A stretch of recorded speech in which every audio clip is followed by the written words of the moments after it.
when Jalen Rose shows up with the Versace robe. He is now Jalen Robe today, not Jalen Rose. We have Big Ben coming back in the yellow and black, much like Jalen is right now. And is Russell Wilson on the way out of Seattle? We will get to that, but we start with the All-Star Draft, Team LeBron and Team KD. Jalen, is it just me, or did LeBron end up with a much, much, much better and more entertaining All-Star team than Kevin Durant? Let's take a look at the rosters. Well, look at it like this. KD's like, I'm not playing, so I might as well put together a squad of people that I really like. And I ain't going to sabotage my situations with the Nets and not pick Kyrie first. We all know that he could not pick anybody except Kyrie. That would have been all bad. But on paper, yes, LeBron James clearly has the more dominant basketball team. But it's going to be a great show, and I'm just excited that we're actually going to have a game. Oh, we're going to have a game, and what you saw right there were the starters, but that's what happened at the top of the draft. At the very bottom of the draft is where the Jazz got picked. LeBron was asked about that, and here was his response. I just want to say something because there's no slander. There's no slander to the Utah Jazz, but you guys got to understand. You guys got to understand, just like in video games growing up, we never played with Utah. Even as great as Karl Malone and John Stockton was, we would have never picked those guys in video games. Never. Jalen, what is he saying about the Jazz? Anytime somebody says, I don't mean to insult you, and then say, but, the insult is coming. When somebody says, I don't mean to throw slander, but, and then the slander is coming. This has nothing to do with Utah. This has nothing to do with Stockton and Malone. This has nothing to do with video games. The bottom line is this. There's a cool kids crowd, and apparently the Utah Jazz, Donovan Mitchell, and Rudy Gobert just isn't a part of it. That's all this is. And lastly, the Utah Jazz have what? The best record in the NBA. So it would be LeBron James' style to kind of start needling them already, understanding that they may face them later on in the playoffs. I love the pettiness that comes in this league, and this is petty, but one thing that really shocks me about this is I understand the Gobert thing, but Donovan Mitchell is an exciting player. He'll dunk on you. He's exactly the type of player that can get hot in an all-star game, and I hope that he's got a chip on his shoulder and he tries to win the MVP off the bench. I hope that for Donovan Mitchell. And we have to move to the NFL because we have some news. It's not really news, but it's still interesting. The Seahawks are taking calls about potential trades for Russell Wilson. They're not out there making calls, but they'll listen if you dial up. What do you think about this development in Seattle? I think it's semantics. They're not initiating calls, but they're accepting calls, but they're letting it be known publicly that you can call, and they've also let it be known via Russ the 4 teams that should be calling, which means that they're working toward trying to get something done. I wouldn't be surprised, however, if it took place after this season. But if I'm one of those 4 teams, I'm doing what I can to get Russell in my uniform. In particular, those couple of squads like the Bears, who haven't had a 4,000-yard passer in the history of the franchise. Wow. Jalen, you've got the hat, you've got the robe, and you've got the research. I appreciate it. We also have some other quarterback news. Ben Roethlisberger will be returning to wear the black and yellow, much like you are right now. He reworked his contract. He reduced his pay from $19 million to $14 million to help their cap situation. Jalen, don't forget, this Steelers team was 11-0 this year. Doesn't feel like it, but this team was 11-0 last season. Do you think they will contend with Big Ben? I have 2 words: running game.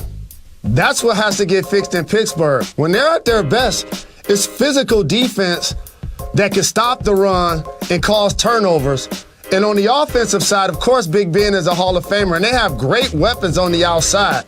But they need a running game for balance. Not only is Ben up there in age, he's not mobile. And so it's going to be interesting to see how they handle this offseason. The Pittsburgh Steelers shown via Le'Veon Bell that they aren't necessarily willing to pay top dollar for a running back. But if I'm them, I'm trying to holler at Aaron Jones. He just played with the Green Bay Packers. They got a couple of other backs on that squad. If they don't go that route, I'm pretty sure they'll get somebody in the draft because that's what teams normally do, get somebody in second, third round and turn that guy into a player. I love the idea of Aaron Jones going to the Steelers because they had some injuries on defense, but you know that defense is solid, one of the best in the whole league. You know Big Ben is consistent, and they just need someone to carry the ball, and Aaron Jones is absolutely perfect person to do it for them if he doesn't stay in Green Bay. Now, Jalen, Creighton basketball coach Greg McDermott is trending for all the wrong reasons. He has been suspended for some of the remarks he made to the players involving a comment about staying on the plantation. Mr. Rose, what do you think about the suspension and the future of his job at Creighton? I don't feel like he should be fired for what he said. I, however, don't appreciate the fact that when he said it, the system put the power back into the oppressor by basically allowing him to make the players say, well, we don't want you to leave. We don't want you to get fired. So since the players want me to stay on, you know what I'm going to do? I'm just going to stay on. You know, that's what he decided after all of this. He was just going to stay on. And then you know what the team did? Let him coach another game. I know it's COVID. I know they were on the road. But if you wanted to send a message of suspending him or disciplining him, the time to do it is actually after it takes place. So here's my remedy, because I don't believe he should get fired for what he said. However, the word plantation is something you don't use normally in your vocabulary. And so that's a word it seems like you got to stretch for. In particular, to use it twice, that means that you're trying to put emphasis on it. So here's what I'll say. Players that look like me, when he start going into their living rooms, his recruiting board gonna look a lot different because they ain't gonna wanna go play for him. That's how this works. So no, he shouldn't get fired, but people that look like me. 62! Dominate for a slam. Oh, what a shot. Oh, yeah! Swagged out. For we bringing them. I still got some racks stuff in the trap Running house. down the lane. Big throw down.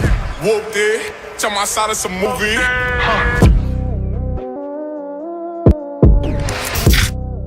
The All-Star game this weekend going down in Atlanta, and the teams are set after last night's draft with team captains LeBron James and Kevin Durant assembling their squads.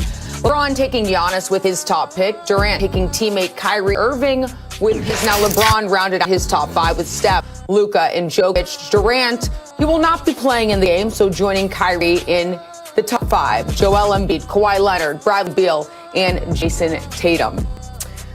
So we're looking back at the first half of the season, and Stephen A., I ask you, who do you say was the most impressive team thus far? I would have to, in all honesty, say the Utah Jazz, simply because we didn't see them coming.